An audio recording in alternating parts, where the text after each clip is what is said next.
ये बात कड़वी है, लेकिन यही हकीकत है कि शादी करना, बच्चे पैदा करना, उन्हें पालना, उन्हें बड़ा करना, ये कोई बड़ा काम नहीं है।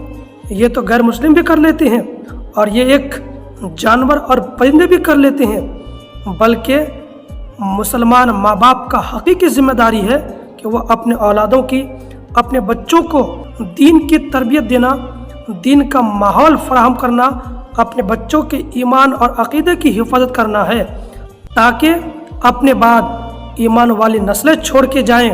याद रखना, कल क़यामत के दिन अल्लाह तबारक व तआला आपसे पूछेगा, अपने औलादों के मुतालिक सवाल किया जाएगा आपसे।